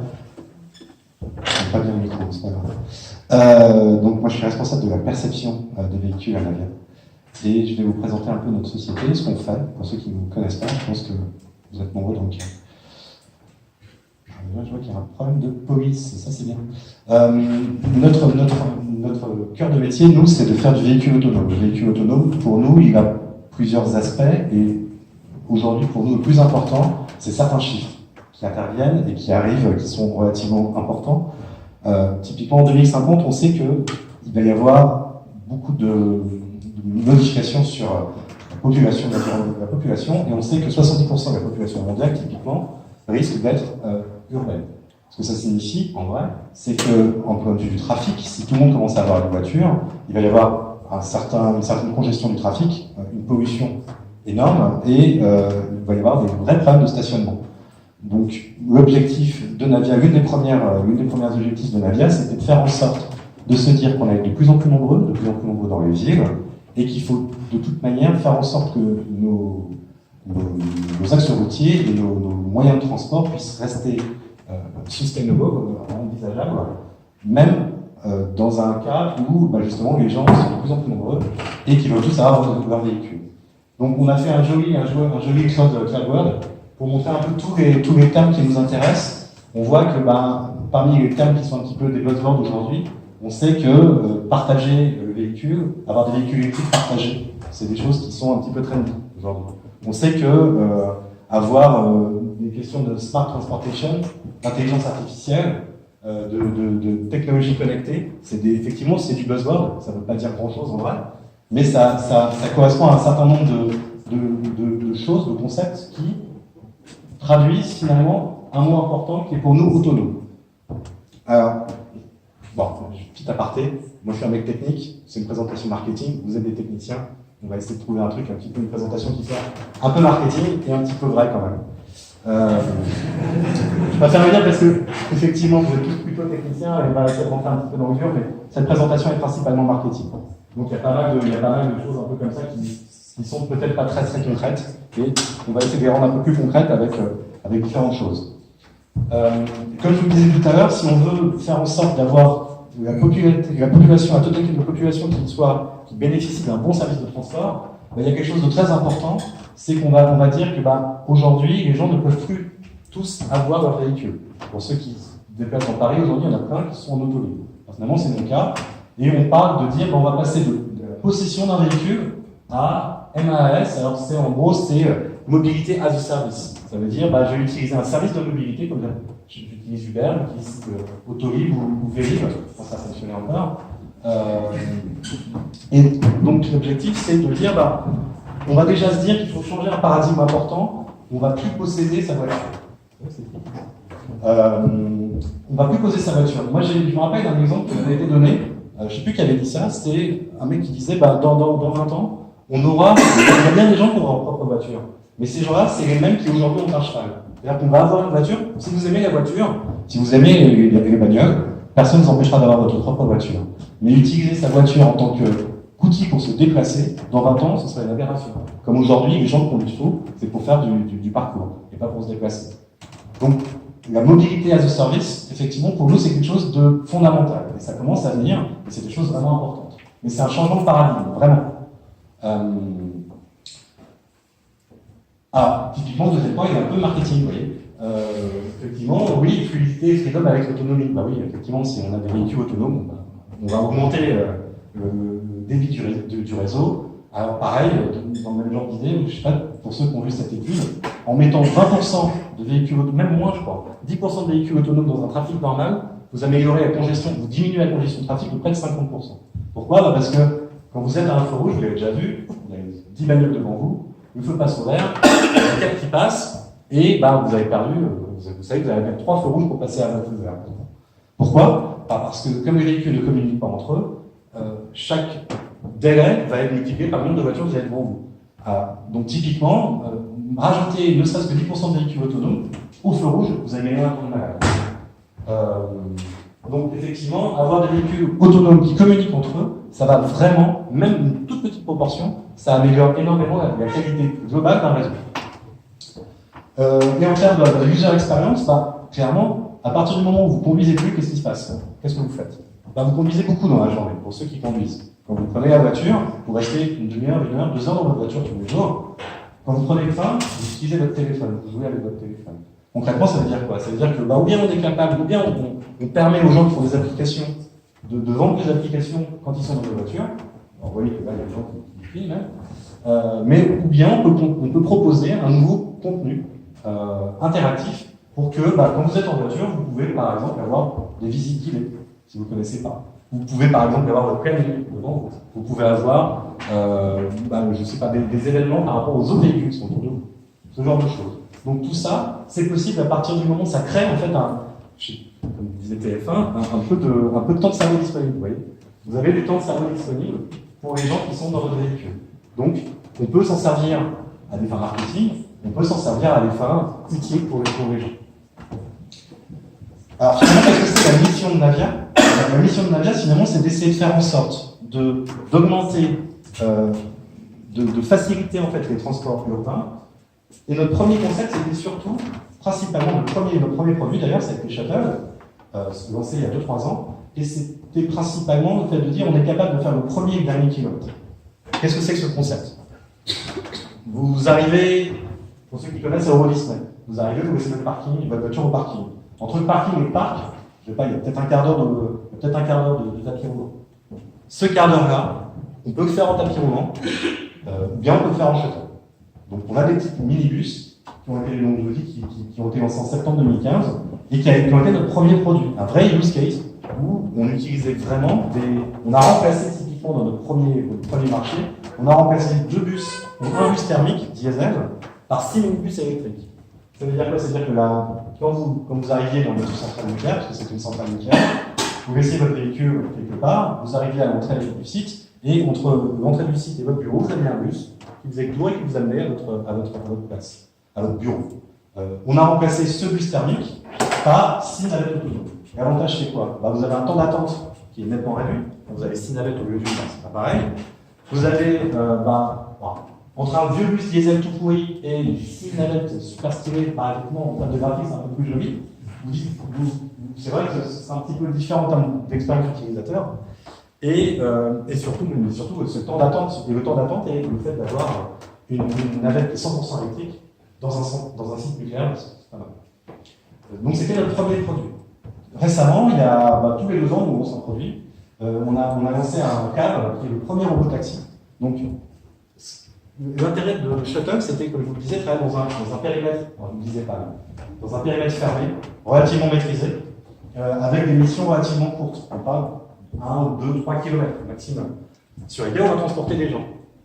Mais on s'est dit, à force de cette expérience, où on a appris énormément de choses, parce que c'est pas aussi simple que ça en a l'air, et tout le monde est ici pour en parler, on s'est dit, c'est vrai qu'avoir un petit quartier comme ça, c'est bien, on aimerait bien avoir un truc un petit peu plus grand. Donc on va changer notre véhicule, on va se dire que ça peut être des minibus qu'on va faire, mais plutôt des petits taxis, et on va essayer de faire ça à l'échelle d'un quartier. Bon, à l'échelle d'un quartier, peut-être que l'expérience utilisateur va être à nouveau différente, mais c'est plus du transport public, mais c'est vraiment à la limite du transport privé. C'est du Uber pour vous. Alors, parmi cette slide, il disait, on a une gamme aujourd'hui. Cette gamme, elle vient d'où? Elle vient de, comme je disais tout à l'heure, on a une croissance, comme mes collègues le disaient tout à l'heure. La robotique, aujourd'hui, il y a une grosse croissance. Moi, je suis arrivé à Navia il y a 2 ans. Il y a 2 ans, on était 35, pareil, 40. Aujourd'hui, on est plus de 210. Il y a 2 ans, quand je suis arrivé, il y avait un bureau R&D tout petit à Paris. Maintenant, c'est un gros bureau avec pas mal de monde. On avait une usine de prod, c'était un petit garage avec un mec qui montait les trucs à la main. Maintenant, on a 2 usines, on a 2 sites de production. On en a un en France, à côté de Vénissieux, et on en a à Michigan, à côté de Detroit, à côté de Détroit. On a du pognon, c'est super. On a plus de 65 véhicules, en vrai, on en a un peu plus même. Aujourd'hui, on a plus de 70 véhicules qui sont vendus et qui opèrent. À la différence de certains concurrents ou de certaines boîtes que vous avez pu voir, nous, on ne vend pas des démos, on ne fait pas des démos. Comme les collègues que j'ai ici, on vend du matériel qui est utilisé tous les jours. Aujourd'hui, on a plus de 200 ou 250 000 partenaires, passagers qui ont été transportés. Je vais continuer un petit peu parce que je prends un peu trop de temps. Donc là, on est la seule compagnie au monde qui fait du transport de personnes et qui a une gamme de véhicules. Sinon, la slide est assez impressionnante. Je laisse apprécier, je passe à la suite. Donc voilà, là c'est donc la slide spécifique à Shuttle. Shuttle, donc 100% autonome, une quinzaine de passagers par Shuttle, complètement driverless, complètement électrique, 100% available. C'est vrai. Donc dans l'ensemble, voilà, ce qu'on voit ici, donc on voit un certain nombre de capteurs. On voit des capteurs, donc des SIC, enfin des capteurs laser qui permettent donc de détecter les obstacles. On a des capteurs en haut, pareil, des lasers qui sont des lasers 3D pour le coup. On a des caméras à l'avant, des caméras à l'arrière. On est en train d'intégrer des radars. On utilise des systèmes d'odométrie. on utilise un système inertiel, on essaie de négliger tout ça, de fusionner tout ça, et à la fin on a une position. On a une détection d'obstacles, et on fournit ça à notre décision. En robotique mobile, vous avez 3 actions principales. Vous avez la perception de l'environnement, vous avez la décision de ce que vous allez faire, et il y a l'action de ce que vous avez décidé. Nous, aujourd'hui, on a 3 équipes. On a une équipe perception, que je dirige, on va dire, qui va percevoir l'environnement, savoir où elle est, où est-ce que je suis, qu'est-ce que j'ai autour de moi. Quand je sais ce que je suis, quand je sais où je suis, par exemple, ce que j'ai autour de moi, je peux, par rapport à la mission qui m'a été assignée, définir ma trajectoire. Et une fois que j'ai défini ma trajectoire, je peux donner des consignes à mes moteurs pour faire en sorte d'accomplir cette trajectoire, de vérifier tout va bien.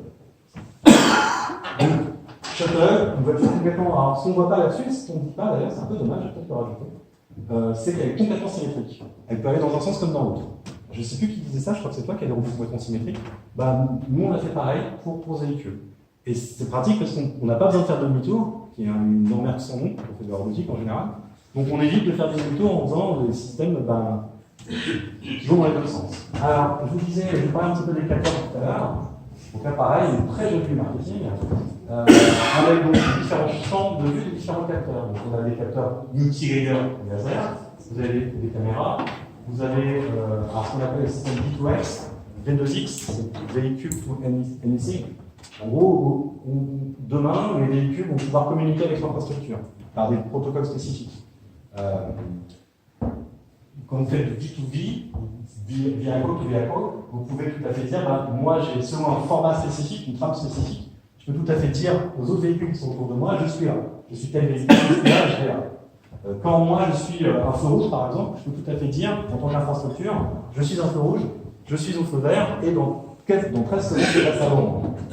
Ces moyens de communication sont des moyens qu'on appelle V2X, et qui sont, pour moi, fondamentaux pour pouvoir se débrouiller dans la nature, parce que je ne suis pas sûr, en tout cas, je ne suis pas sûr que puisse traiter vraiment tous les cas aujourd'hui. Il y a ça, vous-même, quand vous conduisez, il y a des endroits où vous ne savez pas quoi faire. Et moi, je suis persuadé que, typiquement, les systèmes qu'on développe aujourd'hui, il y a des moments où ils sont en galère. Et pour moi, il faut forcément que les systèmes V2X se développe un petit peu plus, donc ça coûte des sous aux infrastructures, ça coûte des sous à Paris typiquement quand on nous expliquait, mais pour moi c'est quelque chose qui est relativement important et je pense que c'est quelque chose qui commence à être acquis au niveau des gens. Alors rapidement, qu'est-ce que c'est le domaine d'application pour Shuttle? C'est les villes, les petites zones. Typiquement aujourd'hui on a pas mal de villes en Suisse, à Sion par exemple, on est vraiment au milieu d'une petite ville. Les sites industriels, alors, typiquement Telco, je sais pas si ça vous parle. Par la personne, Fukushima, je pense que ça vous parle. On travaille dans les aéroports, aujourd'hui on a une ligne à ADC, Paris-Nord, l'aéroport qui est au nord, merci, Charles de Gaulle.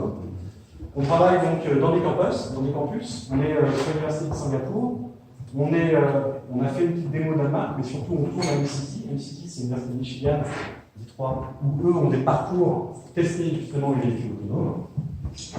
Il n'y a pas longtemps, on a fait un truc de dingue, je ne pensais pas qu'on le ferait. On a été faire du transport de gens, de malades, dans un hôpital. On ne parle même plus de force nationale, on ne parle même pas du parking jusqu'à l'hôpital. On parle dans l'hôpital, entre l'endroit où je m'enregistre et l'endroit où je vais prendre l'ascenseur. Ça vaut ce que ça vaut, ça a été validé, les clients étaient contents. Et on a aussi les parcs à thème, les parcs d'attractions. Je vous parlais tout à l'heure d'Euro Disney, c'est pas un vrai exemple aujourd'hui, mais on travaille sur le Sydney Olympic Park, on travaille en Corée, on travaille un peu partout. Et c'est l'objet de ma semaine d'après, si je trouve la terme d'après. Oui. Ça, c'est l'ensemble des endroits où on est déployé. Donc on est un peu partout, on est à Vegas, on est donc Michigan, on est à Saint-Louis, c'est notre deuxième usine de prod, on est à Miami, on est pas mal en Europe, on est pas mal à Dubaï, on est beaucoup en Australie. Alors s'il n'y a que 2 points ici, il n'y en a effectivement que 2 ou 3, mais on est assez présent. RAC, qui est Automobile Club australien, veut vraiment pousser nos développements et ils nous ont même acheté un nouveau véhicule. Donc on est un peu présent partout et on voit qu'on est pas mal présent principalement en France en fait. Donc pour faire du support, c'est pas évident. Donc là, je crois que j'ai une petite vidéo à vous montrer. J'espère qu'elle va passer. QuickTime n'est pas disponible. C'est la vidéo que tu avais mis au Next. Elle est juste à côté. Ah.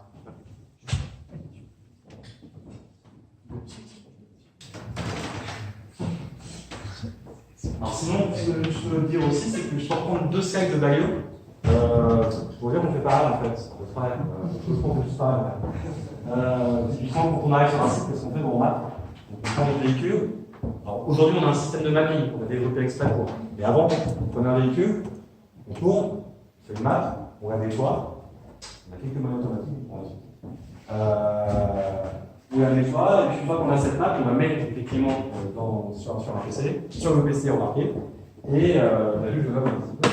Et une fois qu'on a cette map qui est capable de remarquer, on peut faire aussi bien du scan 2D que du scan 3D. La plupart des gens, les présentations que vous avez vues aujourd'hui, c'est du scan qui permet principalement de travailler dans un temps. Nous, aujourd'hui, on met en place un scan 3D ou 6D, où on est capable d'avoir aussi l'attitude 3D du véhicule. L'avantage de ça, c'est que autant dans des entrepôts où on est globalement plan, autant dans les routes, sur les routes de France, vous ne pouvez pas assurer l'environnement avec plan. Même s'il est localement plan, c'est pas vrai. Vous pouvez tout à fait avoir des montées, des descentes et des environnements assez incidentés. Donc nous, aujourd'hui, on est obligé d'utiliser du scan à 6 dimensions, qui va nous donner X, Y, Z, X, Y, Z. On est obligé de les avoir. Une fois qu'on a mappé, qu'on a mis la map, qu'on a nettoyé la map, et qu'on a... Ah, voilà. Ça, c'est une chose. On peut partir sur cela, si vous voulez, ça n'a rien à voir avec celle-là. Mais... on peut partir sur celle-là. Allez, on va partir sur celle-là. Ça, c'est pas du tout. Alors, donc, ça, c'est RAC, par exemple. RAC, c'est le Royal Automobile Club. Alors, je vais essayer de faire du live. Ça, c'est la concurrence. Ça, c'est Las Vegas. Ça, c'est la Suisse. Ça, c'est Cibo, je pense. Ah non, c'est Bordeaux, ça. C'était notre première démo. Donc là, on était sur route ouverte. Un truc complètement dingue parce que vous n'avez même pas les autorisations. On a fait ça en 2000 quand même. Ça, c'est la concurrence. Sur les bords de Rhône, il y a une petite presqu'île qui s'appelle Concurrence, c'est un nouveau quartier un peu stylé. Ça, c'est la Défense, où on a 2 navettes qui tournent en ce moment. Il y a eu une interruption de service pendant 6 mois, ça recommence à partir dans 2 semaines, je crois. Ça, c'est vous. Ça, c'est en Australie, donc, côté Perth. Effectivement. Ça, c'est notre deuxième véhicule. Ça, c'est Cab. Cab. Ça, c'est le type de map 3D qu'on obtient avec. Je suis obligé de faire du live, c'est compliqué quand même. Ça, c'est notre nouveau véhicule, et ça, c'est à Las Vegas, typiquement. C'est dans le downtown de Las Vegas. Vous avez pas mal de casinos plutôt sympas. Et ça, c'est un quartier où nos navettes, totalement, tournent tous les jours. On a fait un petit. Pendant le CES 2018, on a fait donc une petite présentation de nos nouveaux véhicules. Vous pouvez voir, c'est pas très important, qu'il y a notre il y a un truc tout bête, c'est qu'on a des plaques pour rouler dans le Nevada. C'est un truc tout con. Grâce à ça, voilà, on ne le voit plus. Grâce à ces plaques-là, ça c'est une espèce de diadème qui vous permet de rouler dans le Nevada. Et ça n'a l'air de rien, mais c'est super important. Donc aujourd'hui, il y a. Je vais continuer la présentation. Du coup, excusez-moi, c'est un petit peu n'importe quoi. Mais je crois que j'avais bientôt fini, c'est dommage.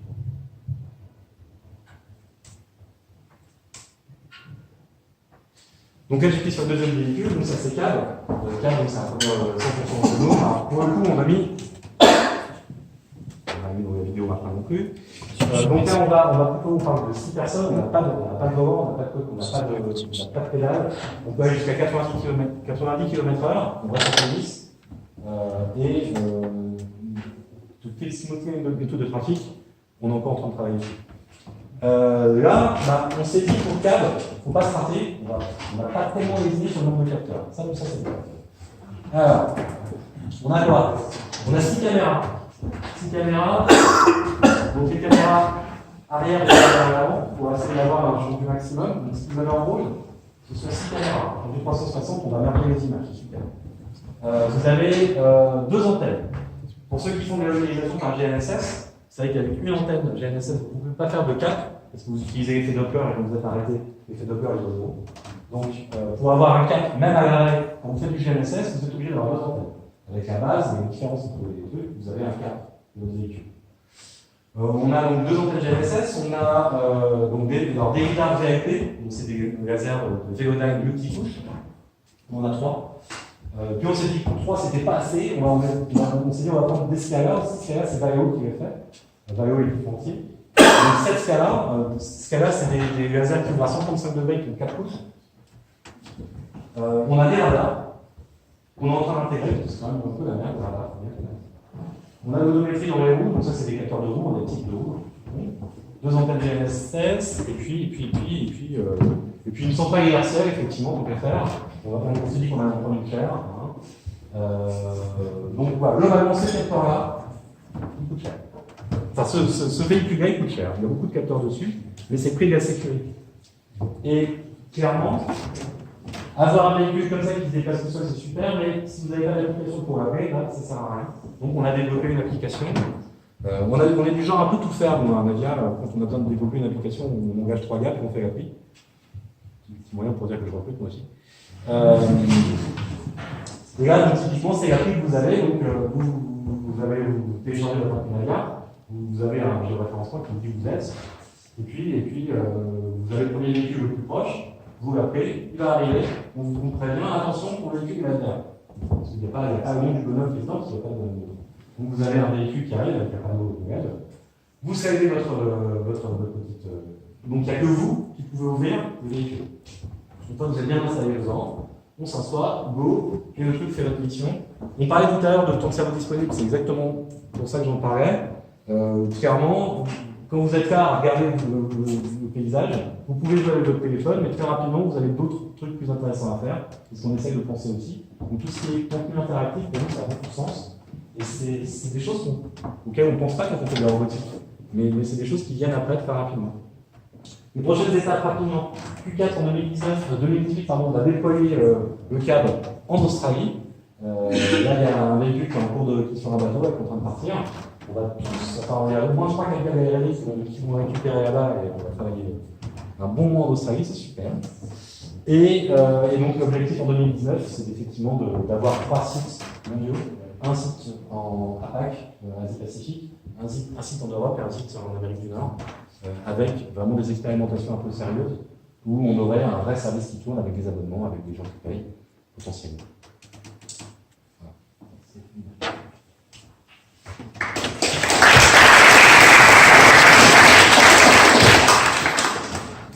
Merci beaucoup. Du coup, on va passer aux questions.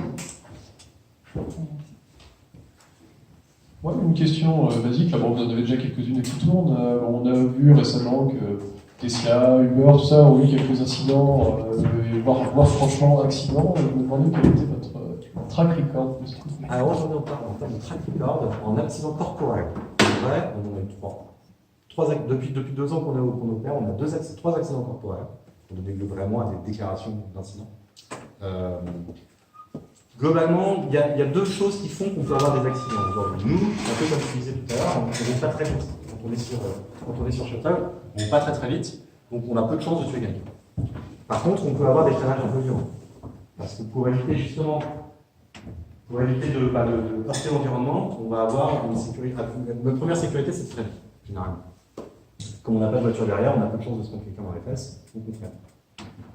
Et potentiellement, on peut avoir des freinages. On peut arriver jusqu'à 1 G en accélération, ce qui est beaucoup. Et là, typiquement, le dernier accident qu'on a eu, c'était parce qu'on a freiné trop fort, une personne qui est rentrée dans une autre personne, et on a eu une personne qui a eu une petite blessure. Donc, depuis 3 ans, depuis septembre 2015, on va dire qu'on a présenté le véhicule en septembre 2015, on a commencé à déployer à Civaux sur la centrale nucléaire de Civaux en mars 2016, et c'était vraiment au début de notre utilisation en prod. Depuis mars 2016, on a 3 accidents. C'est en combien de kilomètres cumulés? On ne compte pas tellement les kilomètres, nous, plutôt les passagers. Donc les kilomètres, je suis incapable de vous dire. Tesla disait un mort tous les 150 millions de kilomètres. Oui, alors, concrètement, il faut être honnête. Effectivement, aujourd'hui, il y a un très très gros bad buzz sur Tesla. Non, au contraire, c'est entre 1 Oui, les statistiques, mais aujourd'hui, la presse entière est sur Tesla parce qu'ils ont eu 2 accidents mortels, ou sur Uber parce qu'ils vont écraser quelqu'un. Effectivement, c'est très grave de tuer quelqu'un. Mais c'est vrai que la réponse de Elon Musk était assez intéressante. Il disait, je sais pas, il y a 150 morts qui ont eu depuis le début de cette interview, personne n'en parle. Effectivement. Nous, pour répondre à votre question, on ne compte pas le nombre de kilomètres, pour nous ça n'a pas de sens. Nous, on parle de service, donc on parle plutôt de transporter, de passagers transportés. Alors, est-ce que vous avez un équivalent d'un ratio dans les transports qui existe, par exemple? Qu'est-ce que vous voulez dire par un ratio? Un ratio accident par kilomètre parcouru ou par passager? Non. Par kilomètre passager, je sais Bah, rien, c'est des ratios. non, on ne fait pas ce genre d'analyse, effectivement. Alors, c'est plutôt, nous, on fournit le véhicule. On fournit le véhicule, on va vendre à Keolis, on va vendre à RAC. On va vendre un service de supervision, mais l'exploitation du véhicule, toutes les données statistiques qui sont remontées par les opérateurs, on en trace, mais aujourd'hui, pour nous, c'est pas de l'opérationnel.